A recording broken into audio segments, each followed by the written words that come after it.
future? And if ever, ano ba yung mga qualities for you to say na siya na yung future? Kung hindi nyo pa natatagpuan, ano ba yung mga hinahanap?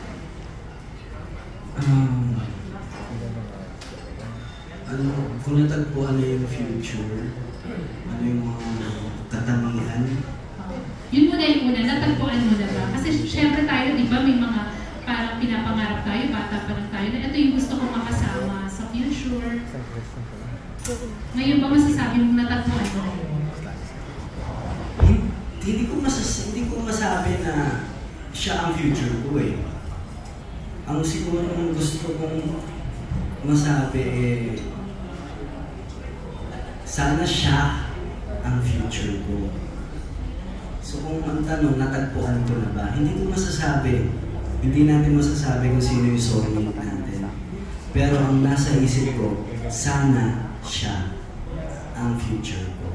Pero di ba nararamdaman yun? Na parang ito na yung gusto ko.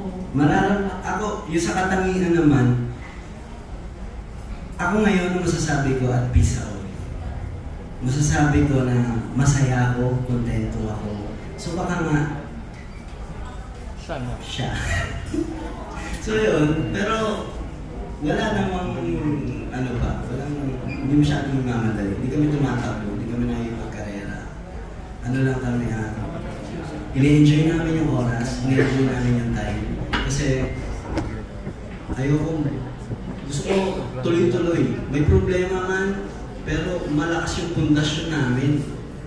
Pinagtitibay namin yung pundasyon namin. Kasi, pag mahina ang pundasyon, ako po, magiging mahirap din. Kasi, gusto kong kaming dalawa, gusto ko na hindi lang hanggang my future yun yung pwede namin gawin. Gusto ko na marami pang taon na magsama kami. So, nag-i-invest kami ngayon sa pundasyon ng samahan namin, kung paano kami magsimula. Kung dadalhin lang kami sa panahon na siguro pagdating ng araw na magiging kami, bilang lalaki din, minimake sure ko na siya na talaga. Minimake sure ko yung sarili ko na mamahalin ko itong babae ko kasi deserve ko. Bilang lalaki, isa rin sa natutunan ko yun. Isa rin sa natutunan ko. Magmamahal ako ng babae at pag nagmahal ako, ibubuhos ko lahat. Ibubuhos ko, mamahalin mo siya, deserve niya. Kung paano siya gustong mahalin, ibibigay ko yun. Kasi sa nakikita ko, deserve ni Francine na mahalin siya. Yes. Ayun na, may names na tayo.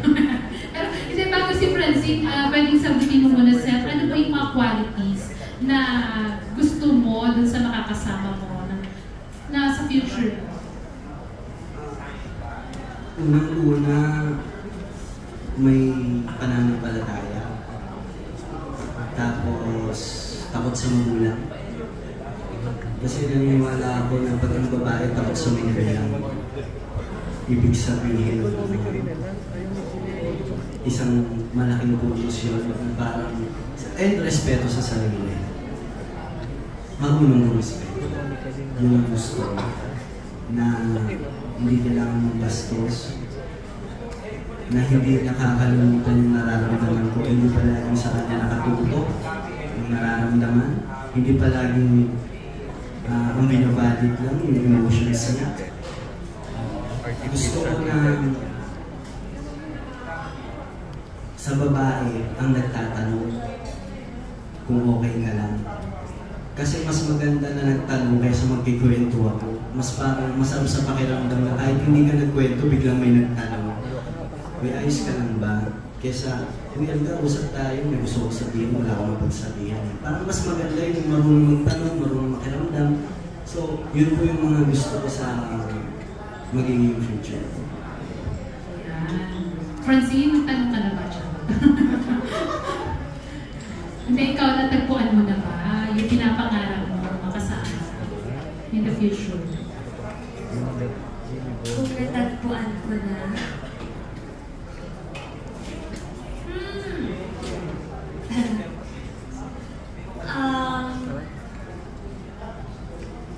hindi ko po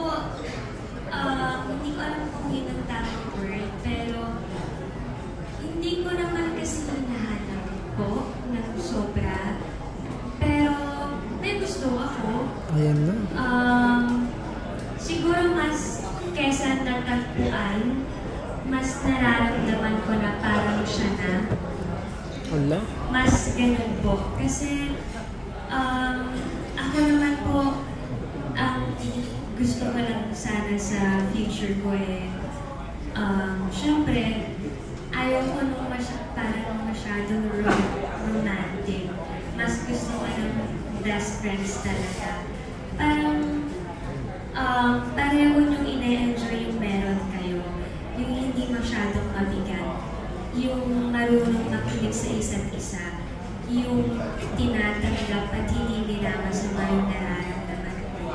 Yung gaya din po nung sinabi niya na hindi yung sa nararamdaman mo lang ang importante. Yung marunong din magpahalaga sa emotions mo. Yung kayang alagaan din yung emotional or parang well-being mo. Kasi ako po talaga ma-overthink akong tao sa lahat at maalalahanin ako. So, yung mga maliliit na bagay na obserbahan ko, nakikita ko, at minsan may pagka-sensitive ako na to the point na bigla ako tumatahimik. So, sobrang laking punto sa akin nun na yung future ko, best friend ko rin kasi alam kong kilala na ako. Yung may respeto hindi lang sa akin kundi sa mga magulang ko lalo at sa pamilya ko. Kasi kung kaya niya respetuhin ng pamilya ko at ang pamilya niya syempre, mas alam ko doble yung respeto niya sa akin at yung pagmamahal. Especially kapag ka maalaga sa pamilya at mayroong pananampalataya sa Diyos. Yun lang. Yun na. Sabi ni Sir kanina, sino daw? Nagtatanong pa. Sabi niya, sino daw? Parang qualified ba ako? Oh, yun. Diretsahan na yun, Francina. Wala namang competition Wala daw ano? Bonus question na lang ito Kasi syempre mga love teams, di ba, ini-expect ng fans na mauwi sa in real life. So kayo ba, nadadala kayo sa pressure ng fans? Hindi po. Hindi. Noong mga nakaraang buwan, medyo hindi kami nagpo-post po sa mga social media namin. Kasi meron din naman po kaming ginagawa. Parang naging parang dami, siya nag-aaral, ako rin po nag-aaral. Ginawa namin yung My Future You, nag-music ako, nag-record ako ng mga kanta. Nababasa namin sa mga Twitter, sa mga comment na magkaaway ata yung dalawa. Sobrang fan service naman ng dalawa. Ganyan-ganyan. Ba't di sila nagpo-post? Meron pa bang Francet? Yun ang laging tanong. Nababasa namin yun. Pero ang hindi nila alam, okay kami. Okay kami. Dumadalaw ako sa bahay nila nang hindi namin pinupost. Pero kahit ganun, hindi namin nakakalimutan po na artista kami. Na kailangan namin, kasi ang mga nagmamahal sa amin, pag nakita nila sa mga posts namin na masaya kami, happy rin sila. Pag nakita nila tahimik kami, nag-aalala sila. So, alam po namin na artista kami. At para rin sa ikakatuwa nila, ikakasaya nila, at deserve din naman nilang pasayahin namin sila. Nagpo-post kami, pero paminsan-minsan nga lang. Pero yung mga nakaraang medyo hindi, di ba? Medyo hindi. Ay ngayon na ganyan, binupusog namin sila sa ganito. Tapos may nababasa pa rin kami na hindi naman ganyan, ganito. Hindi nyo kasi alam. Next question po. Thank you. Thank you, Janice. Okay, let's move to the other side. Si Morley Alino next na magkakaroon. Morley! Yes, magandang hapon po muna sa inyong lahat. Ayan, ang question ko ay ito.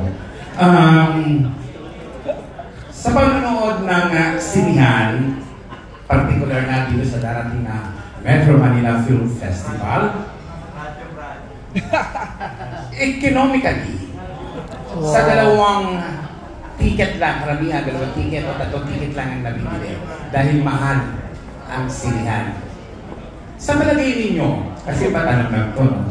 Sa palagay po ninyo, bakit ang My Future ang dapat panuurin?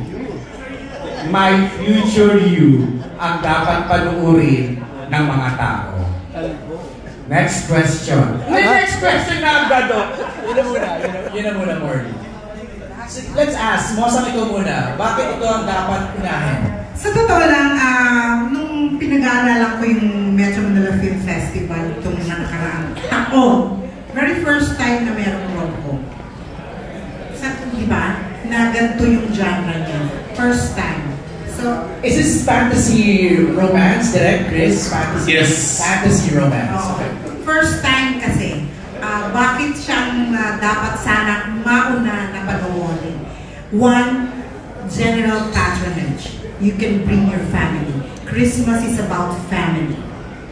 Second, this is the Gen Z. Ito ang mundo nila ngayon. So rather than to feel horrified, sad, lonely, and overthink of the future or the problems of the world, I would rather watch rom-com today because I want to feel young. Direct?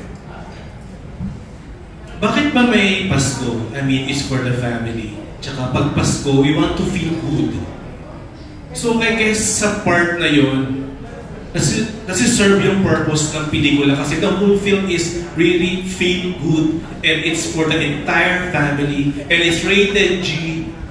I mean, I think enough na yung mga options na yun or answers na yun para panunin siya ng masang Pilipino. It's for everybody. Jane? Bakit siya dapat panoorin? Unahin. Unahin. Oo, bakit dapat unahin? Pagsatinghan ko lang ng mga bata. Bakit siya dapat unahin? Ayoko po maging like super biased yung sasabihin ko. Kaya yung sasabihin ko po katotohanan lang. Ito pong My Future You kasi as kami na mga Gen Z, as napapabilang sa generation na mas kinukuha din ng mga opinion namin. I think isa to sa mga pagiging role model din namin sa lahat na okay lang na maging masaya ka or hanapin mo yung future mo, yung special someone mo, pero huwag mong kakalimutan kung saan ka unang natutong magmahal, kundi dahil sa pamilya. At dahil Pasko po, syempre, di ba po meron tayong mga kapamilyang nasa malayang lugar or galing sa abroad nagtatrabaho. So this is the perfect time na to feel good this Christmas and to feel the love of Christmas. Kasi, di ba po ngayon kasi nasabi natin lahat na parang iba na yung ihip ng Pasko parang hindi na katulad ng dati. Kasi, pansin po parati tayong napag-iisa sa buhay ngayon. Mag-isa natin inaharap lahat ng pagsubok ng buhay natin. Hindi na tayo humihingi ng tulong sa mga magulang natin o mga kaibigan natin. So parang ang lungkot, hindi natin mapili yung kasiyahan ng Pasko. Yung love na nag-uumapaw na nakasanayan natin, bakit ba nawala? So sa My Future You, gusto namin yun ibalik sa mga feelings nyo. Kasi yun naman po talaga ang kahulugan ng Pasko yung maging masaya ka at buo ang pamilya mo, lalo pat kasama mo ang special someone. Yun po. Thank you, Jane. Steph? Yung My Future You, way siya para magkaroon ng bonding ang pamilya. Dahil rated G siya. Ang saya sa pakiramdam na bilang bata, matatandaan mo kung ano yung pinigulang pinanood nyo. Kasi pag tumanda na tayo, ang diwa ng Pasko, medyo nagiging bago. Pag lalong patanda tayo ng patanda. Nung Pasko nung bata tayo, tapos pag nagpasko, iba ang dating eh. Parang napakasaya, caroling, mag-short pa ng piso, mag-aaway, diba? Tapos sa umaga, bibisita kayo sa mga tita nyo, ninang, ninong, tapos kapag nakakota na, takbo na ng sinihan, diba? Bili na laruan. Magiging way siya para magkaroon ng bonding, magkaroon ng litrato, magkaroon ng kwento. Yung Pasko ng mga kabataan. At gano'n na rin sa mga magulang. Na ang Pasko nila, nabuo kami, nanood kami ng ganyan. Saka totoo siya sumagot. Ito rin kasi pelikula ito, tinuturuan tayo na maging kontento sa bagay-bagay. Kasi ngayon sa panahon natin, parang ang daming hiling, ang daming distraction, ang daming nakakagulo, masyado nang malawak ang kaalaman o ang nararamdaman ng tao. So dito, tinuturuan tayo maging kontento na kung paano nga pabalikin ka sa past, papuntahin ka sa future, ano gagawin mo? And hindi talaga nawawala dito ang kwento ng pamilya. Kagaya po na sinabi ko dito na yung character ko dito, di ba, direct na isang adapted. Di ba? Ang hindi ko sinasabi makaka-relate lang is yung mga adapted. Ang makaka-relate dito is pamilya. Ano ba ang pamilya? Dugo o banda? Yun siya. So, para nga sa akin, magkakaroon ng memories ng pamilya. Ng mga bata ngayon magkakaroon ng kwento pag bumalik ang pasukan. At kapag tumanda sila, mamimiss nila yun. Yung ganong bonding. Thank you. Thank you, Sir. Uy, tuwang-tuwa sila sa Sir dito sa table na to. Kasi yung the way yung answer daw talaga. Napakatotoo. Napakatotoo, relatable. Hindi, totoo yung sinabi mo na talagang every Christmas na after Makoy Aguinaldo, tatakbo sa sine, di ba? Lahat tayo dumaan doon. Nalimutan na sa mga di ba? Lahat tayo dumaan doon. And kung dati, kayo yung mga batang yun na tumatakbo sa sinihan after Makoy Pamasko, ngayon kayo na yung panonoorin. Magkakaroon sila ng litrato na mapupost nila kahit saan at makikita at pag tanda nila nandun na yung litrato na yun. Right. Yes. Ganda. Salamat. Jojo Manalingan now here. Francen, para sa inyo, kapatid na question lang, ano ang message naman ng storya ng movie na relevant sa Pasko? It could be about time or love na relevant sa Pasko. Thanks. Sorry po. Any Christmas message? May it be for family, for yourself, for others? Thank you. Siguro po unahin ko yung message for the family. Kaya nga po nagsabi ko kanina, lalo po ngayong Vermonts, lahat tayo busy kumayon para sa Pasko marami tayong handa at para marami tayong makakain or mapupunta, mapapasyalan. Para po sa mga pamilya ngayon, ang mensahe ko sa inyo para ngayong Pasko sana buo po kayo. Sana buo po tayong lahat ngayong Pasko. Sana masaya tayong nagsasalo-salo. Sana mabalik natin yung nostalgic feeling ng Kapaskuhan. Lalo kapag lahat tayo nagsasama-sama tapos as in sineselebrate lang talaga natin mga palaro, yung mga agawang panyo. Kasi pansin ko po sa mga bata ngayon, lahat naka-iPad na nawawala yung talagang quality time with your family, with your loved ones. And siguro sa mga may special someone dyan, I think this is the perfect time na dalihin nyo yung girlfriend or boyfriend nyo or kung nasa ligawan stage kayo. Kasi ano siya, ang My Future You, hindi siya namimili ng tao. It's for everyone po talaga. mas masaya siyang panoorin ng kasama mo yung mahal mo sa buhay kaysa sa napag-iisa ka.